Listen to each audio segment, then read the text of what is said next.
Welcome to Marci Talks Money and Life with your host, Money Marci. Hello, I am Money Marci. Welcome. I am thrilled to welcome today's guest, Ohan Kayikchyan. Ohan is a doctor of economics, certified financial planner professional, enrolled agent, registered life planner, and the founder and chief harmony officer of Alohana Financial, a fee-only financial life planning firm serving clients nationwide. With a passion for helping people live more meaningful lives, Ohan combines technical financial planning with the Evoke life planning process to help clients find deeper meaning beyond money. Welcome, Ohan. Thank you, Marci. I'm so happy to be here with you. Looking forward to our conversation. Absolutely. We met a few years ago when we were on Edna White's panel for a financial literacy discussion. And I always knew we were going to be staying connected and reconnecting, so I'm thrilled to have you on. So other than how we met, how did you get here? You've got a lot of certifications and education. How did you end up doing all of that? Absolutely. My entire American life, which is now over 16 years, I lived in Los Angeles. And recently, which is now 8 months, I can't believe it is approaching a year, I moved to North Carolina. But the reason I moved here, I wanted to establish my firm. But a little bit about my certifications. When I came to United States, at the beginning it was hard for me to find a job because when I was applying for teller position, I was overqualified. I used to be a mortgage underwriter and loan officer back home. When I was applying for banker position, my English was not enough. So I was in that type of a corner, like I couldn't get job. Eventually, I started working as a teller with a major bank, and why I was trying to find a job in the banking because my experience from back home was financial field related, and I like it will be easier to find a job with a bank. Make long story short, I started as a teller, got my securities licenses, became a private banker as well. But then I realized like that licensing is good, but it is not enough. I wanted some type of a formal education. I went to UCLA, did a program called Personal Financial Planner Program, which is prerequisite for me to sit for the exam for Certified Financial Planner designation. And at that time, CFP asks you to show that you have at least bachelor's degree. So I'll evaluate my diplomas, and I had bachelor's and master's, which are in engineering, to be exact, infrastructure management in mechanical engineering field. And then I had a degree from post-Soviet times because I'm originally from Armenia and Armenia was part of Soviet Union. So I had a degree that verbally translates as candidate of science. But because I studied here and I was in UCLA, I evaluated, I got equivalency in Doctor of Economics. That's how I got my PhD in United States. But then learning that financial industry has much more to do with behavioral finance, behavioral economics, and psychology, in many cases more than with numbers, that was the time I learned that I want to do something more. In between, I became an enrolled agent. I can represent people in front of IRS. But I wanted to get enrolled agent because tax has always been fascinating to me and they are so complicated. Like it will help me to understand how the tax system works. Which I don't want to disappoint, but still it didn't explain everything, of course. Still I'm learning every day because tax code, as you know, it is changing very often. But because my English was enough, I came across at that point at least, although I'm learning every day, I came across to work done by George Kinder and Kinder Institute of Life Planning. And that is the time I went to Hawaii. I got a training in the process called Evoke, which we'll talk more about it. That's the process that I help my clients to go through. And this is about my designations. That's a lot of designations. And you moved here, you picked up as an adult and moved to the United States with degrees in engineering and ended up in financial because numbers are numbers and the rest is just learning the rules. That's a big change. And I talk about pivots all the time because what is life but a series of pivots that get you wherever you're going to end up? Those are big brave pivots to go to do all of those things. Thank you, So Ma. tell me, why did you move to North Carolina to open up your firm? Great question. So as you mentioned, like pivots, yes, like in times even in our life, just to compare it with driving, we need to make that U-turn. When we see that no, this is not the road that I want to take, so I can make a U-turn and go to someplace else. So that was that was one way to explain. But the main reason I came to North Carolina, because when my daughter was born almost 4 years ago, my understanding about Los Angeles was changed.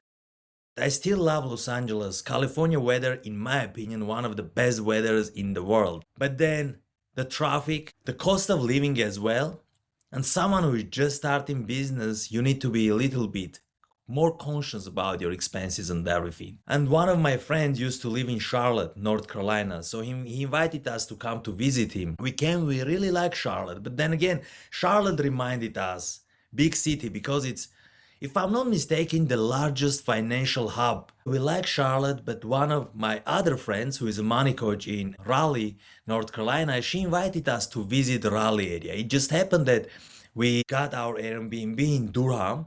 Durham is very much known for Duke University. We like it very much that we end up renting the place exactly in the same neighborhood that was in our Airbnb, because we are very close to Raleigh, Cary, Chapel Hill. We are kind of in the middle of all these different cities which are connected to each other. And because I'm building my firm digitally, so pretty much I can help anyone over the internet via Google Meets or Zoom. I want it just to be somewhere that I will have more or less control over my time, which got translated to control of my day. Because someone who reads a lot, plus has a daughter again that I need to take her to different places, although my wife also drives, we do that. But here it is much easier than in LA. In LA, if you decide to go to somewhere for an event, that's the only place you can go that day. There is no way you can accomplish going 2 or 3 places. Versus here, we can at the morning go for my daughter's practice and then come home and I have the second half, or vice versa. I do the first half, I work. I wake up early actually and I work, and then I can take my daughter to any activities. Recently we start biking, so we can go bike. These are some activities, outdoor activities, that you don't necessarily have in LA, in that traffic and city environment. Yeah, oh, I'm sure. So I guess let's backtrack and tell me about the evoke process, because you said you learned about that in Hawaii, right? Yes, I learned in Hawaii. The author of the process, his name is George Kinder, who became now my mentor. He wrote a book which is considered one of the first psychology of money type of book, called 7 Stages of Money Maturity. When I read that book, although my English was better than in comparison when I first arrived to United States, but still I was having a hard time of understanding many topics in it. But most importantly, what comes to my mind, George Kinder talks in that book about letting your thoughts go and letting your feelings be. Thinking of just don't think, but feel. And that part, like thinking and feeling, I always confuse how it can be, because like you need to be truly invested in your body, understanding like how your body feels and everything. So I started doing some research on that part. Then I heard him talking to Michael Kitces, who started his podcast, if I'm not mistaken, 2017, called Financial Advisor Success Podcast. And George Kinder was his guest. I heard George Kinder talking, I like, oh, this is something I would like to learn more about. And it just happened that the Evoke training is conducted in different places, including Hawaii, continental US. They do it during different conferences, including Massachusetts, and also abroad, particularly like Holland and UK. But I'm in California, I'm close to Hawaii. Why I don't go and learn directly from George Kinder? Thankfully, I got that time. So I went to Hawaii. It was 5-day program. And interestingly enough, EVOKE is an abbreviation, which stands for exploration, vision, obstacles, knowledge, and execution. So me being a certified financial planner and enroll agent, and I know many of our listeners and you, Marci, will relate to this. When you are getting all these designations and licenses, we are learning about solutions that we can provide to our clients. Oh, I have a solution for this particular question you have. I have a solution for certain things you want to accomplish. But I was not successful by giving solutions because people were not taking it and implementing it. That was the hardest part, especially in finance. But with this evoke process, we are stepping back, and instead of jumping right away to numbers, net worth, or what is your cash flow statement, what is your budget, we first truly take our time to understand our clients, what their longings are, what their yearnings, what their dreams. Then in many cases, one of our trainer mentions, these are like, imagine of like marbles, and they are hiding these marbles in their pockets. They are scared, truly, like they are fearful of taking these marbles out because in many cases they try to do that, but people around them told them like, oh, how you can do that, how you can accomplish that, that's like very ambitious. But we create the safe environment, we call it a container for our clients to take out all the marbles, even the ones that they forgot about. Take it out so we can one by one address and just to see what they want to accomplish in their life. Kinder Institute of Life Planning, they organize certain exercises. We call it inspirational exercises, not necessarily homework. But George Kinder is known for his 3 questions. So we give the 3 questions and the exercises for our clients to take their time to answer the questions. And when they come back for our second meeting, which is vision meeting, we go over their answers and together we articulate their vision. And you know, it is very important sometimes to listen another person reading you your own vision.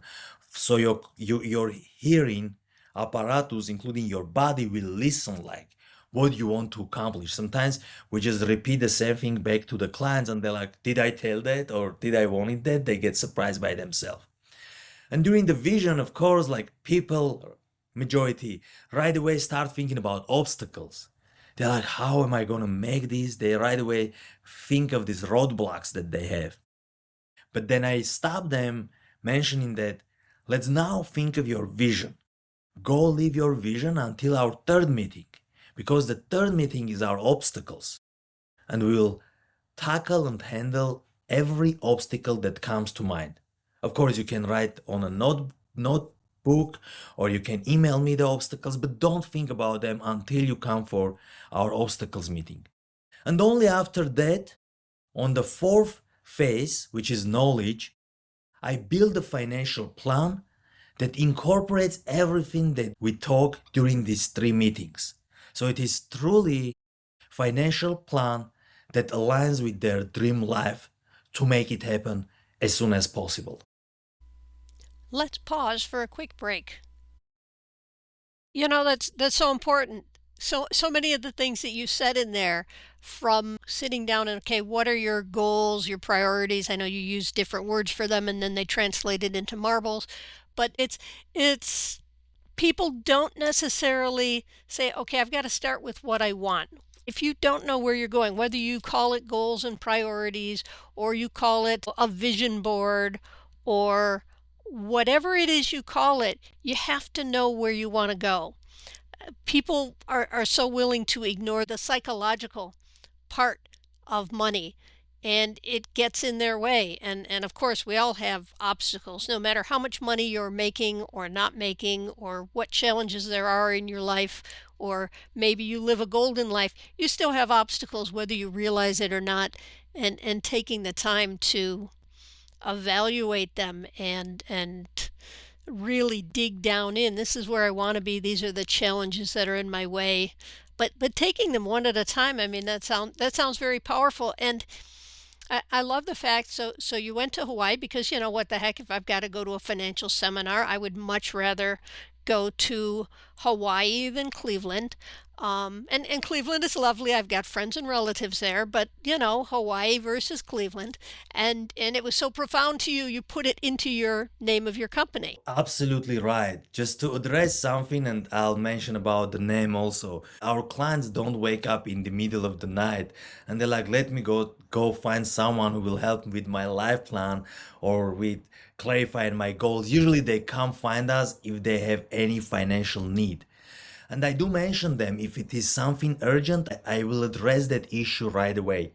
But if it can wait, let's first take our time for at least 3 meetings to know each other. The name is Alohana. So I wanted to take Ohana, which is family, and no one left behind. But then I see Ohana is already taken. Then I check Aloha. I like, that's cool. Aloha is still connected to Hawaii and it starts with A. So in case it is alphabetical, we'll be on the top. And then And then because Aloha was taken as well, I like why I don't combine Aloha and Ohana together. So my wife and I, we came up with the word Alohana. Aloha, we all know Hawaiian hello, but it also means love, peace, and harmony. And interestingly enough, if you ever read the 7 stages of money maturity, the seventh stage is aloha. To summarize, it is on the position yet that you are in your life already, that you are giving without anything expecting back. That's another reason I choose this name. And of course, my name is Ohan. Ohan is in the middle of that word. I know but you're not Hawaiian. But no, the people do confuse. They're like, "Oh, you have Hawaiian?" I'm like, maybe I have something Hawaiian in me. I'm not Hawaiian. But Ohan is in the middle. But this is message for me that my client is in the middle of everything that I do. Client is the hero of their own journey, hero of their own relationship. Because again, someone who studied all this finance and everything, sometimes we feel that we are the hero and we are going to save our clients' situation, save their whatever they want to accomplish in their life. But unless they are invested in this, unfortunately, no change can happen. So they need to be the ones, and that's what I'm providing to my clients. Truly like taking my time without rushing for them to bring out all the marbles that they have hidden. Right. And when you talk about them being the hero of the story, uh, that's so important for people to realize that in their finances, like you mentioned earlier about clients having to implement the solution. You can give them the best advice in the world. If they don't, then pick up the ball and do whatever the tasks are that they need to do. I think clients are often, I don't want to say their own worst enemy, but their own biggest obstacle because of that change, that pivot they have to make. Well, this is how I've been doing things. Now I know what my goals are and my priorities, and I want to go to that next step. But I have to make these changes to what I'm doing, whether it's how you spend money, how you save money, how you work, how you do whatever. How do you encourage, because you don't want to be the one leading them by the nose. You've got other things to do and they don't want to pay for your time to sit there holding their hand for all of it. How do you help them implement those changes and solutions in their life? That's a great question. Again, one of our trainers mentioned that we are energy facilitators. We pretty much find that energy for client to find how important it is to them. Not necessarily having this conversation with everyone, but one of the best motivators in life, unfortunately, is death. That our life is finite. So it is not going go forever. So every other day is less day from our life. That's one thing just to keep in mind. And you are absolutely right. In 90% of situations, the obstacle in client's mind is either money or it is them, he or she, herself or himself. So it's human. Two of our questions, interesting enough, I mentioned about three questions that I asked to clients. Two of them are connected to death.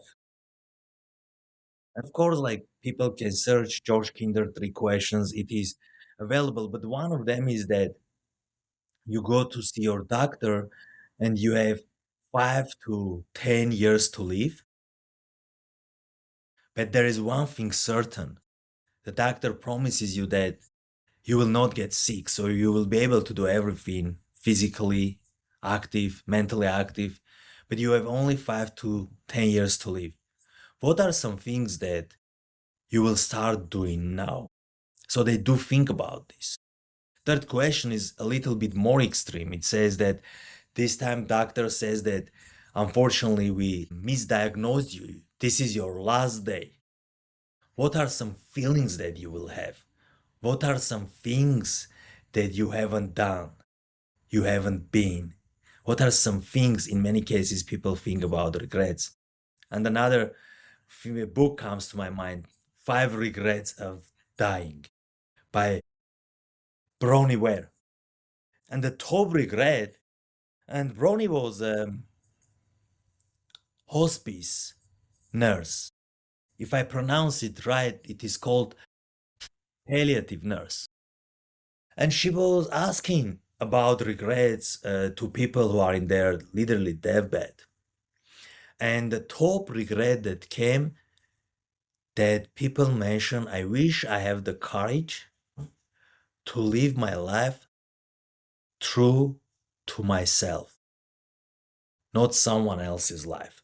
Because in society growing up, now I can see it. My daughter, I always mention she's my best teacher because right now I see how she is. But in the meantime, by every day passing, every month passing, every year passing, environment, society, parents, grandparents, friends, they are all making changes to this human being who was different when he or she was born. And in many cases, we take our teacher's way, our coach's way, our parents' way, our sister's way, our friend's way, which is nothing wrong with that. They have their way. But then you have your unique way. There is no one that ever lived on planet Earth that was exactly like Marci or exactly like Ohan. So we are very different. I try to explain this to my clients that our goals, aspirations, our dream life is different. And when you start talking about this type of conversations, in many cases, people realize, it is from very good friend of mine. He calls it midlife awakening instead of midlife crisis. When you just wake up and you're like, I should take ownership of my own life. I need to start doing something different. And when you give this space to people and they're realizing that how long it will take for me to write my book, to become a speaker, to start playing tennis, to take that dancing class, because people are kind of waiting to that one point in the future, which in many cases is retirement, when people are in their 60s, 62, 65, 67. And I wish everyone had that same energy to do the activities that they wanted to do when they were young and capable of doing it. But always Italy comes to mind. For example, if someone like Italy is my dream destination for travel, but I'll wait when I retire and then I go to Italy. In Italy, there are not many escalators and elevators. Mainly there are stairs. And I tell my clients, why are we waiting on that age to go to Italy if we can do it now? Maybe you go and you like it, so you can go back. But maybe you go and you're like, oh, I was waiting for this because I saw it on the screen, but it is not necessarily something I wish for. So I always remind my clients, let's do some of these activities as soon as possible. And that's the main thing about life planning. Life planning shortens the time to make your dreams into reality. Because many financial advisors or planners, when you go to see them, they do retirement planning. They prepare you for your retirement. But then time is now. Recently, I have two conversations. One is my neighbor, another one is a friend. Unfortunately, on both their cases, similar thing happened. Their fathers, in both cases, died at the age 62, the moment they retire, which they were waiting for their entire life, working non-stop, day and night in many cases, including weekends, just waiting for the retirement moment. But as we know, the future is not necessarily guaranteed. So these are some conversations I'm having with my clients for them to start taking ownership of their financial life, hence their life, as soon as possible. Let's pause for a quick break. Hi, everyone. This is Karen, the person who joins Marci each season for the wrap-up episode. Are you writing a book? Do you need an extra set of eyes on it? You know, to make sure it's going in the right direction, to catch problems you really need to fix? Well, that's me. I'm a professional editor. I offer a special service, the extra set of eyes. I help you bring your ideas to life by asking insightful questions and checking your structure, theme, and tone. Call 480-485-7780 or go to myextraeyes.com. That's 480-485-7780 or myextraeyes.com. Yeah, that's hard though, because certainly when you are younger, you may not have money. You may not have extensive vacation time from your job. Certainly if you've moved for jobs, you find that some of your vacation time gets eaten up going back to what had originally been home if you still have significant family there. And of course, if you have children, you don't necessarily want to take a 4-year-old traipsing up the stairs in Italy. So there is a balance, certainly, as you get older, hopefully, and things settle back down. You've got the money, you've got the security at your job to take that more time. I hear more and more of people taking gap years after high school, before college, or after college, or between jobs, or whatever else, to do some of that traveling. It's always a balance. You have to pre-fund for retirement because you can't make the money then, but you don't want to do so much funding for retirement that you don't get a chance to live and enjoy while you're young enough to live and enjoy. Absolutely. I agree with you. And it is not always that easy the way that we talk in theory. I absolutely agree with you. But in the meantime, I came across too many clients who can take that short-term retirements or sabbaticals in many cases, but they are looking for someone to give them the permission, someone who is financial specialist, so can see the numbers and like, you are well off. The speed that you are going with your savings and spending, you will be able to retire even earlier than you think. Or why you just don't talk the retirement right now if you are overwhelmed of your job or you are stressed, just for you to reset. And in many cases, and by the way, these words are not old for me, they are new to me. In many cases, people don't have time to think about meaning and purpose. And there is Maslow's pyramid. Maslow's hierarchy, yeah. Hierarchy, yes. And then if you don't have that bottom part of the pyramid, you will not think about meaning or purpose. There is no time for that. But I came across to many people who are showing good financial situation on paper. So you will think they will be happy and they will at least start thinking about meaning and purpose, but they are still not doing it. So on paper, life is great. But then when you start asking questions, many of them, they are missing time with their kids, in many cases with their parents, with their friends, with their community. So these are some conversations sometimes come up. I know it can be in times dangerous. There are some situations when people just realizing like, this is not the job that I get fulfillment of. Maybe I get a pay cut, but I'll do something that truly fulfilling, that truly aligns with my beliefs and my values, what I want to accomplish in life. I understand in many cases it is not easy to accomplish certain things, and I have compassion for that people. They are making living paycheck to paycheck, and for that I used to be a money coach, and there are great money coaches who will be able to help. You can read Marci's book. You will get so much knowledge about the basics that you need to at least have, the A, B, and C. Everyone deserves a life plan. But then the client should be on that mindset and also more or less financially to be ready to take that pivot, that U-turn to take in many cases, because he or she need to afford their lifestyle. I always mention there is this saying, yes, you can borrow for education, you cannot borrow for your retirement. And there are some situations when clients come and they are parents, they want to save first for their kids' college, but they don't put any money towards their retirement.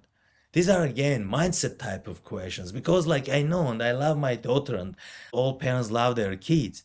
But then when you are asking them some question, realizing like what they want to accomplish in their life, their kids' education is priority, but they need some reminder that the worst case scenario, you can borrow for that education if that's a priority for you, but you will not be able to borrow for your retirement. So maybe we start thinking about your retirement. But there are some people who already saved for retirement and they are in their 40s or 50s. They have enough to even retire right now. They can be financially free, financially independent, so to say.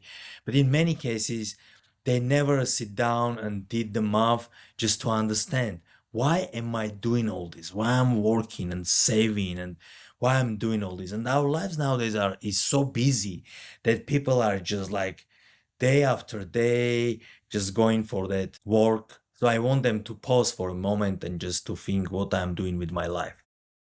We could have a whole other conversation about what is wealth and how much you need for retirement and at what age you need how much. There are surveys and articles all the time. If you're this age, you should have this much, and if you're this age, you should have this much, and the average American at a particular age has this amount of money. But I assume you, like I tell my clients, how much you need for retirement depends on what you're planning on doing, your health, how long you're going to live, a whole bunch of things we can't answer. And to me, one of the saddest things is when I have a client who is in their 70s or 80s and they are sitting on what would be more than adequate finances for them in retirement, but they're still living mentally in saving mode.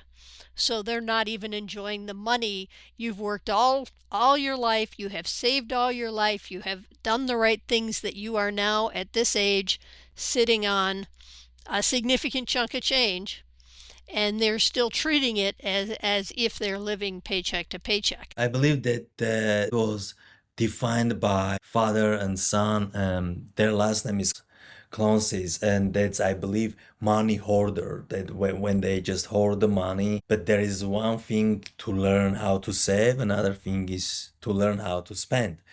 These are two different things that in many cases we don't talk about. We don't talk enough. And if someone grow up in scarcity mindset environment, then they are going to always save. And as you mentioned, maybe they don't spend just to see what happiness that money can bring in many cases for their kids, their families, their communities, because money is energy. And in many cases, people confuse that money itself is energy, which I want to go a little bit more detail. And I have in one of my blog posts, I wrote about it. The things that you do with money brings energy. Money itself, if you put $100 bill on the table and you come back after a year or two or three or five, it will sit there and just be there if no one stole it, of course. The value will be lost because of the inflation. It will not be the same purchasing power. We know that. But then the dollar by itself will be just sitting there. Same it comes to your account until the moment you put that money into use just to do something that will truly bring energy. And unfortunately, energy can be negative or positive. There are so many people who will spend money and do negative things with that. That's again energy. But there are so many people who will do great things with their money. And that's again energy. There is this saying, Marcy, I'm sure you heard that money amplifies who you are. Sure. Yes? Right, Compounds who you are. right. See, this is so great. Well, Ohan, we should probably be wrapping up. Have you got Yes. anything you want to mention that maybe we haven't covered? We can talk forever. I have We that could. feeling with you. We can talk forever. We could have gone to other directions. One thing that I will suggest our listeners truly to think about that we are not here forever and our time is finite. I don't want to finish our conversation on the sad note, but I hope it will bring them more energy to do the things that they always wanted to do in their life and do it as soon as possible. And if you need help, don't do it by yourself. If you need help, I'm sure you will find the right person for you. That's perfect and well said. Ohan, thank you so much for being my guest today. We appreciate you taking the time to join us here. Thank you, Marcy. And to my listeners, I will be sharing a link to Ohan's information in the show notes. Please check him out. He shares a lot of interesting information. And don't forget to subscribe, leave us a review, and stay tuned. I'll see you next time. This has been Money Marcy on Marci Talks Money and Life. You got this. Hello, my name is Otis Lewis Wilson Jr. I am the host of OLWJ Captivation, the podcast featuring boundless superstars and other individuals who are capable of helping you to achieve maximum success with your mind and your money. The podcast can be found on Amazon, Apple, Pandora, Spotify, and other major podcasting platforms. When you check it out, be sure to hit that subscribe button. It's OLWJ Captivation,